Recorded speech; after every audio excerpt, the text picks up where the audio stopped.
Hey, everybody. Thanks for coming back. Got another beauty for you this evening, or again, wherever you are. Could be 2 in the morning, Could be 3 in the morning, the witching hour. Good luck with that one. Been there before, too. This one is titled, If Their Potential is Prolonging Your Heartbreak. Listen to this, okay?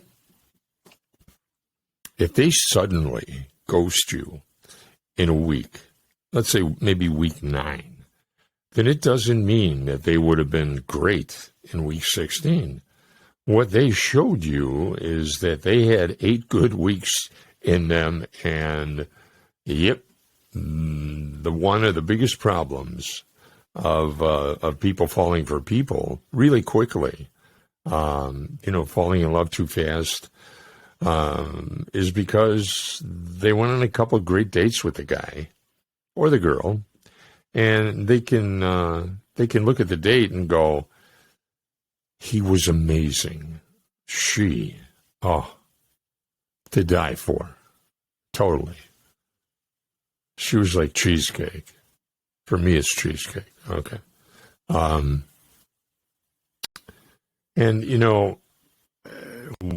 But what happened is, and you should have seen what he did. He was like amazing, just amazing again.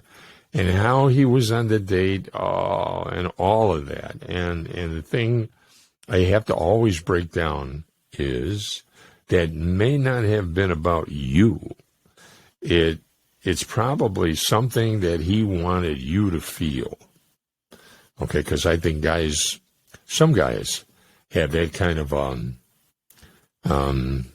ulterior motive. They want you to feel a certain thing with them. Always feel it with them. Okay? Especially by the end of the date, end of that date, man, look out. You don't know what you're going to feel. And not that, I'm kind of a loathe, this culture we have right now where everyone's a narcissist, that's another beauty. Everybody is a narcissist. He's a narcissist. She's a narcissist. Like, I'm not everyone. We all have a narcissistic streak, absolutely. And we all exhibit narcissistic behaviors at times. That doesn't mean we're a diagnosable narcissist completely. But a narcissist streak, hey, we all got that. We do. Yeah, okay. Yep, you people in the back over there, I know. You got nothing. You're golden. Right, yeah. Yeah, security, keep an eye on those guys over there, will you? And girls, yeah, and girls. Okay, so, early in dating and to differing degrees is the desire always. You want to impress someone. You want to make them think that, man, you walk on water. Truly. Rather than connect. You just want to impress somebody. You don't even care about the connection. You just want to, you want to juggle. You want to pull a rabbit out of the hat. You want to go, watch what I could do with quarters, I've seen someone take quarters on her knuckles and go up and down and all the way around. And, hey, I thought it was pretty cool. Didn't want to date her, but I'm kidding. It was a guy. Okay. So we go on a date with someone, and the height of it, okay? It's if someone's really on the extreme end, they will give the greatest date of someone's life. Yep. And that person goes away, and they're like, you're telling everybody, this guy was like amazing. Or this person, and they may have put on an amazing date, but going through that process needs more time. You do. You need more time.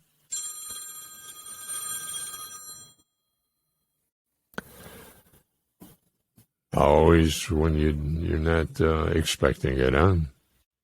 No big deal. But, you go through that process and you need more time. You just can't make, evaluations and It's just not realistic. Well, I want to see how you are in week 4.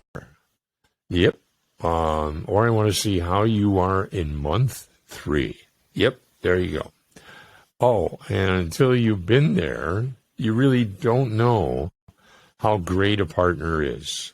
Somebody is going to be, yep, and that's what I mean by you know when. I've asked, know when, just know when to evaluate, really give them an evaluation. You can't do it in a week. You just can't, or especially one date. Oh my gosh. I've had people ask me about what I really learned about love. Well, I'll give you 5 minutes. Go make a sandwich, okay? Better pour a drink. You better sit on the floor because, you're either going to be in tears or you're going to be laughing hysterically. Not true. Nah, not true. But okay, all right. So they've asked me about what I think about love, and I've talked about valuing the wrong things. And that's one of the big ways that it shows up. If you're getting like crazy nervous on a date, you're already, that's already a reflection of the fact. So remember this, you're nervous on a date, you're really, really nervous, okay?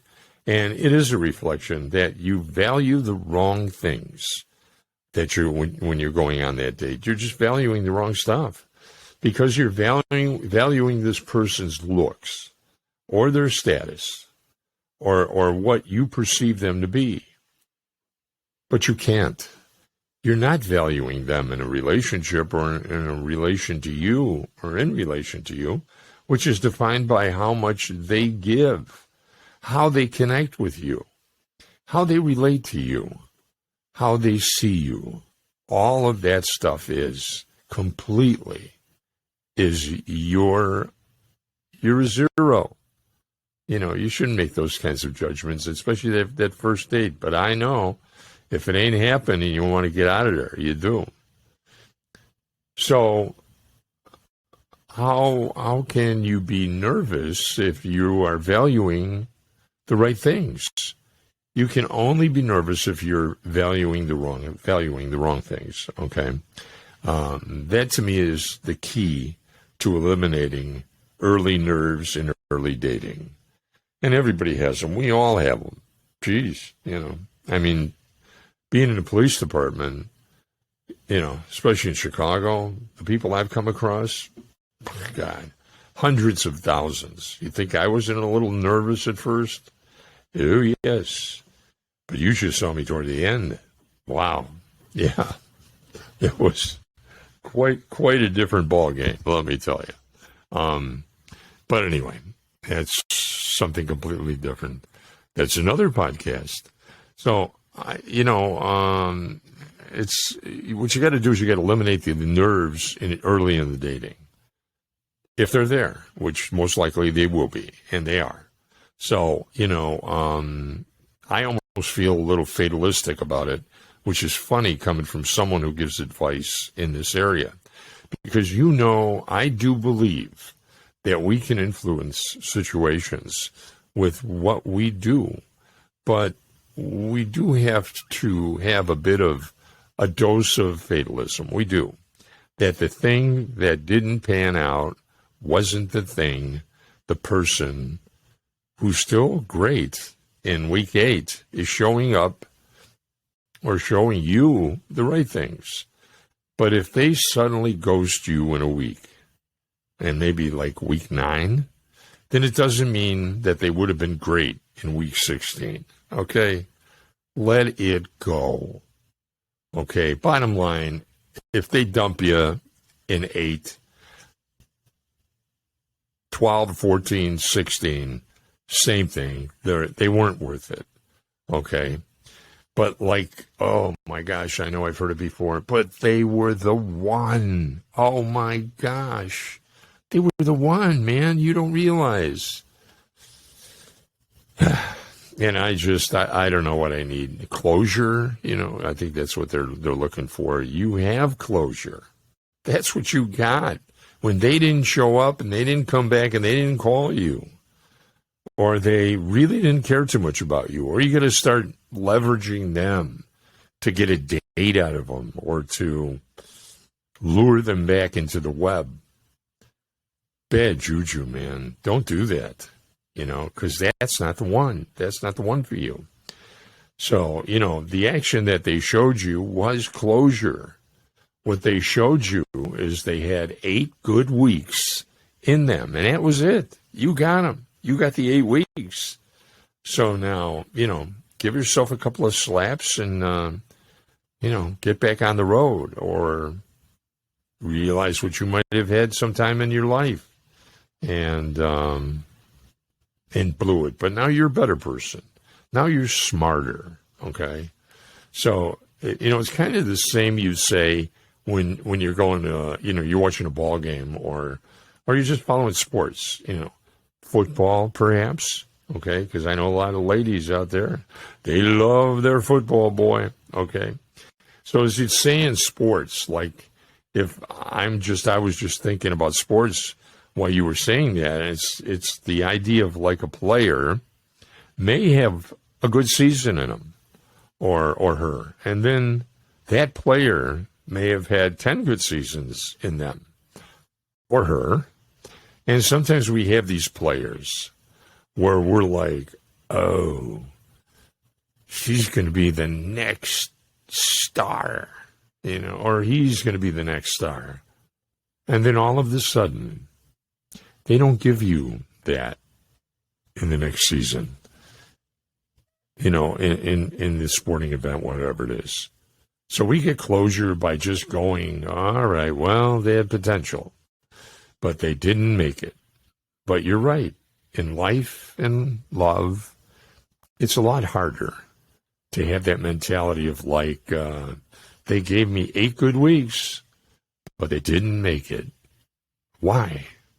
Why you sit there and you obsess over someone who just left you? Wow. What's the matter with you? They left you because they didn't think you were the right one. And maybe you were the wrong one. Okay? But obsessing over that when they dumped you? Come on. What they could have been, did you know that this was so promising? Oh, mister, this was so promising. They were everything that I was looking for. For this could have been, and anytime someone breaks up with us, the heartbreak is the loss of the life and that we thought we were going to have. I mean, everybody's setting that life up already. They're on the chessboard. They're 9 moves ahead of you. I mean, you haven't even, helped them take the garbage out yet.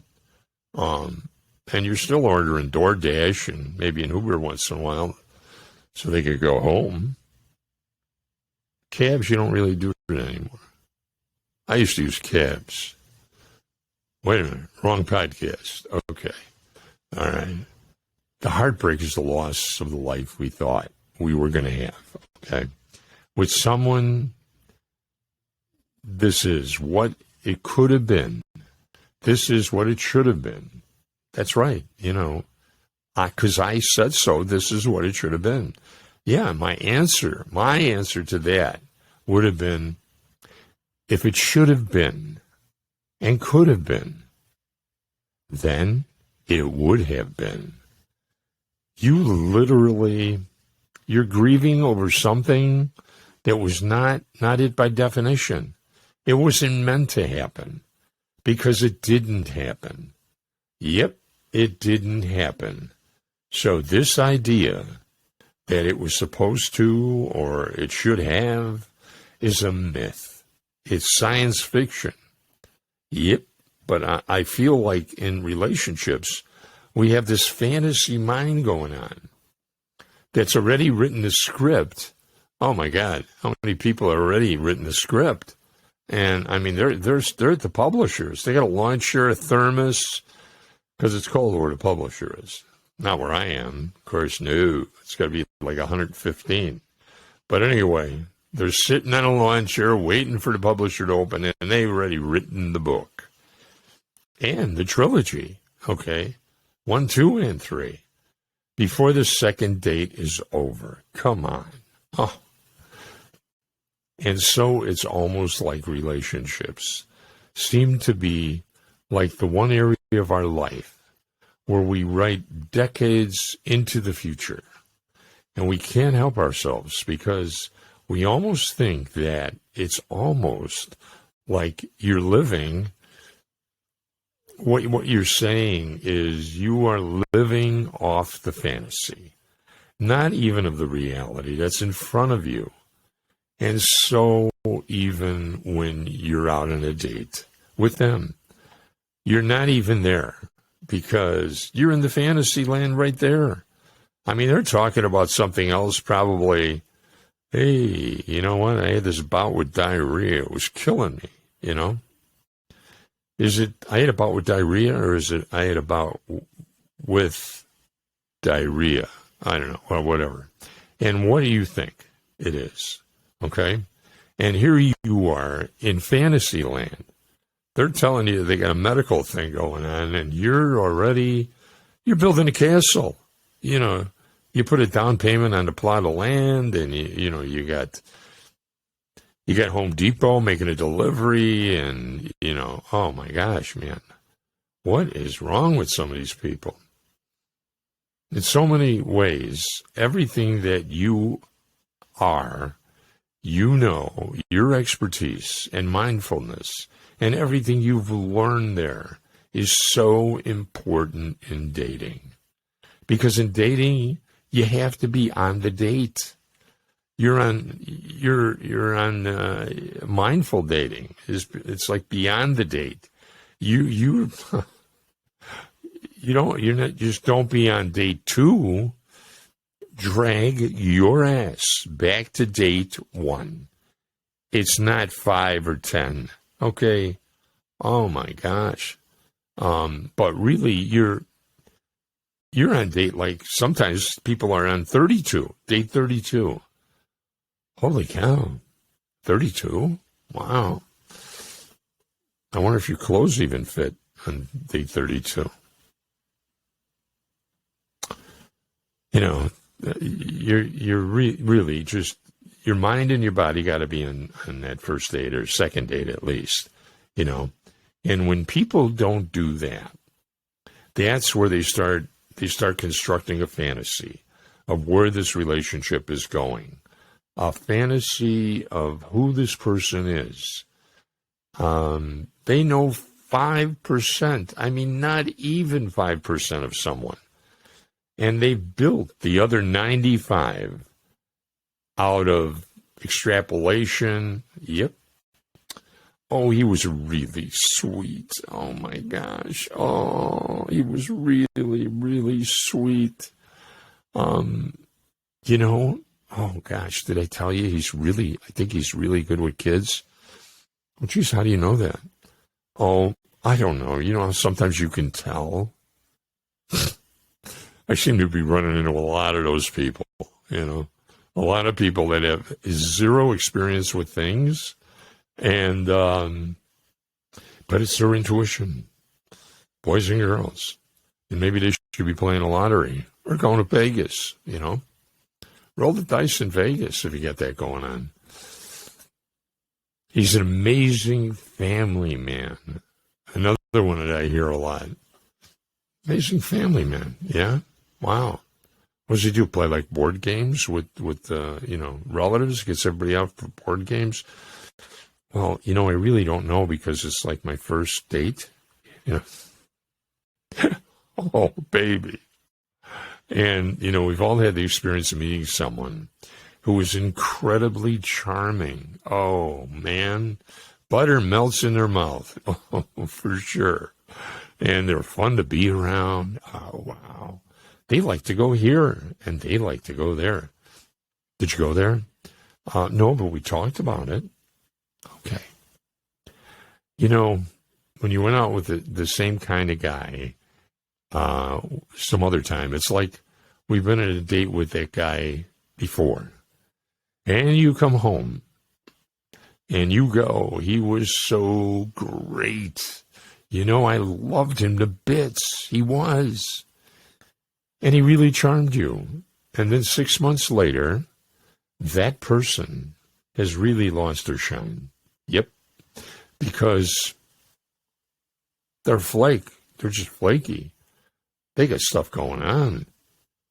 You realize they don't actually show up. And sometimes you wonder, who does show up for them? It's almost like they got an actor that comes and steps in and says, hey, listen, the other guy couldn't make it. You know, he's building a piano, so I thought I'd come and show up for him.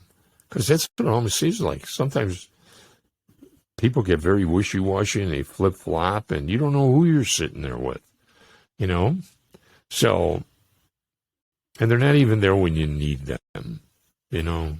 When you were talking about 5% of the sun shining on you, 5%, and you use it to build the 95% that you can't possibly know. You can't know who this person is. When your brother gets sick, okay, example, when your brother gets sick, you need to travel to the hospital to be with that person, your brother, and you need support. You do. You know, it's a family member. You're looking for somebody to put their arm around you, or you to put your arm around them, and you need that support. In that moment, you can't know how that person is when you're having an anxious moment.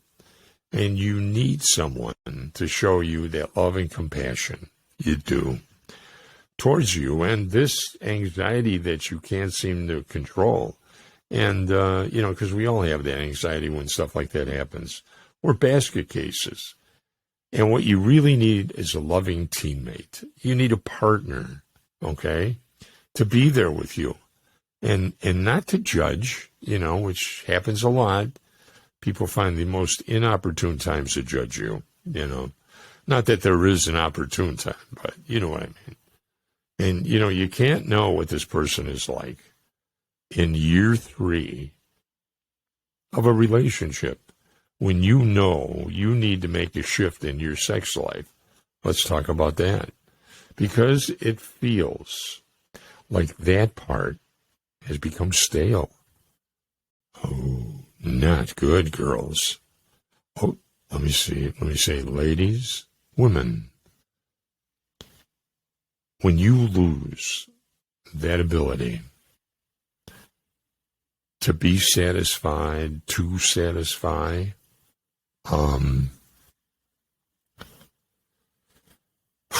that's not good. I know it's not everything about a relationship. Of course it's not. But it still seems to be a cornerstone. And if you don't know what a cornerstone is, look it up. But buildings can't exist without them. Okay? So, but what you need to do is you need to work together. You need to communicate that.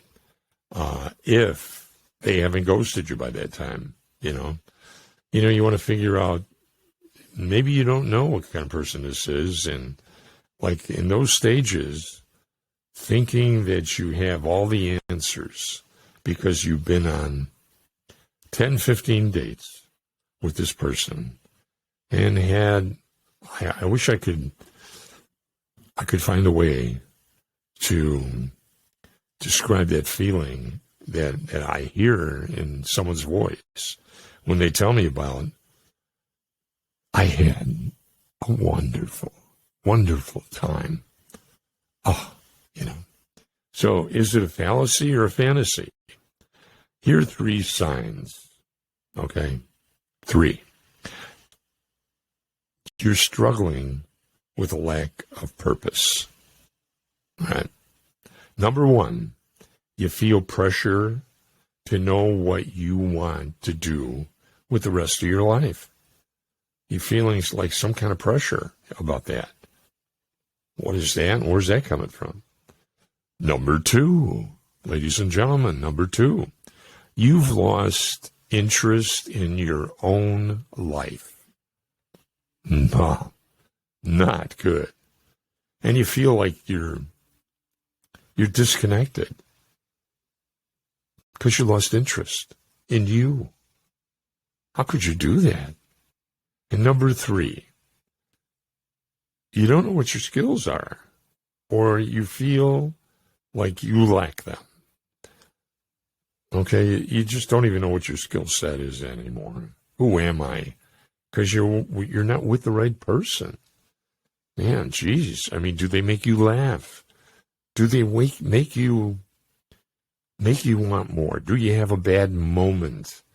And the first one person that comes to mind is them.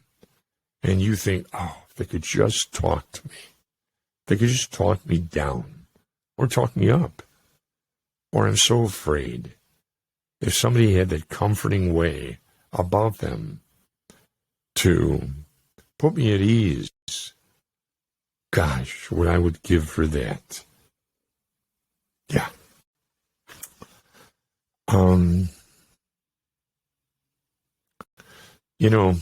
Just remember, okay, hope is not lost. You can get through this. Having purpose and meaning in our lives helps guide us through the ups and the downs and create structure in our day-to-day life. Just remember that, okay? I'm not saying give up. And I'm also not saying, join every site you can out there and make it happen. But I'm sure that whoever wants to put someone at your doorstep or on your doorstep, whether that be God or the neighbor or maybe a girlfriend or some old boyfriend that says, hey, I got this guy. Or she says, I got this girl. So try to make yourself available. Try to be available. But know the difference, okay? Just make sure you're not walking in, even if it is the right person, at the wrong time. So, still hot here in AZ. Looking for Camelot. So, I'll keep my eyes open. I'll keep you posted. I hope you enjoy this. I hope it does something for you. I hope it at least, cracks you on the jaw. Not too hard, because then you'll go down. I mean, down in a bad way. Not that there's a good way. Well, maybe there is. Anyway, okay, disregard. All right, okay. And you in the second row in the back over there, security, come on, keep an eyeball on these, will you? They're laughing at themselves. I think they really enjoyed it. Anyway, have a great night, great day, a great 3 o'clock in the morning, the witching hour.